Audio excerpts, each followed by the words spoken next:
was walking alone in the mountains. He heard a remote voice, unlike any other, coming from a crack in the earth. Most of the ancient geo-life forms that live below Liyue are blind, having not seen the sunlight for an age. The voice was sometimes sad and song-like. Other times it was loud and thunderous.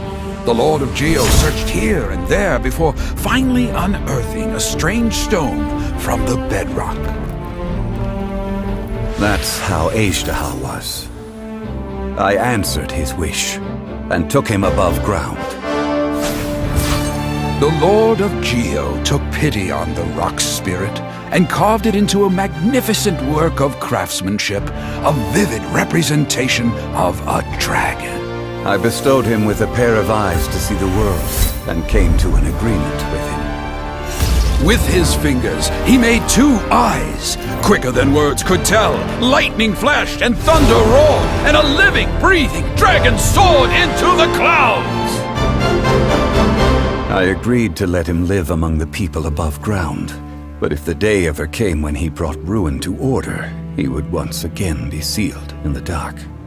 The dragon accompanied the Lord of Geo, fighting campaigns alongside him in the 4 corners of the world. We have a saying to eulogize these events. The crash of a spear brought billowing dust. The mountains and waters made way at the sound. The sight of a dragon bestowed with a touch the promise of rainwater blessing the ground.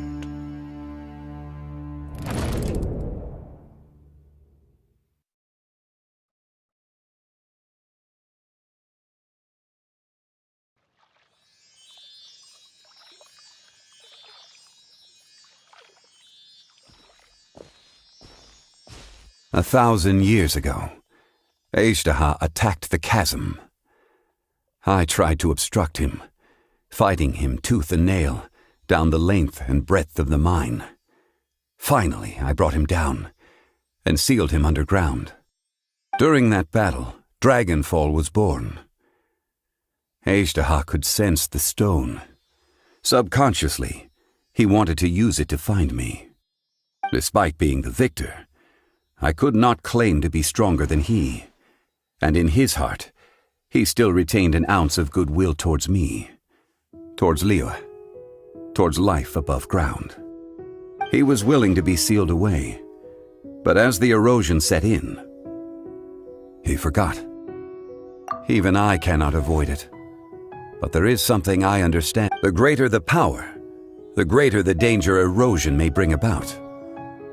The millennia may come and go, but even a stone may tire. Personally sealing away an old friend. This is just one form of erosion I have endured. People abandon and surrender the things they love to pursue the right path. Perhaps this is the erosion imposed on me by the heavenly principles. But I was a god of mankind. My identity may change, but my eyes will bear witness. You still care a lot about Liyue. Call it part of my duty. I must thank you both. No worries! Oh? About what? Oh yeah, Paimon, not long ago, we met a guy called Dane. He told us about Conria and the punishment of the gods. That's when we realized that those events were connected to the person we're searching for. Zhongli, you're a god. You've lived through thousands of years of history. Surely you experienced the incident?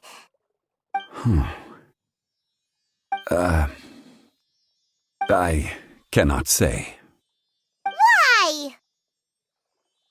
You can't even give us a thread of information? I understand, but I must apologize. This is my contract. You mean another past grievance? Like the incident with Ejda?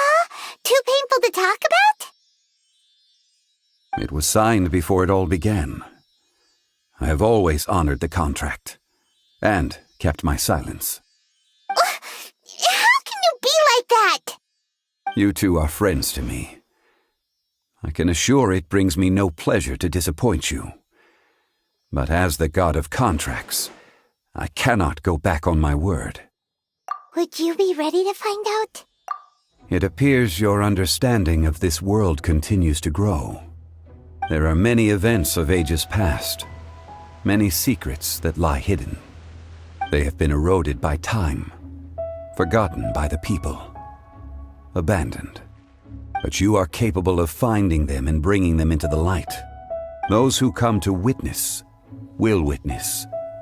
Those who are born to remember will remember. If you take the same road as that person, there may be more difficulties ahead. But as long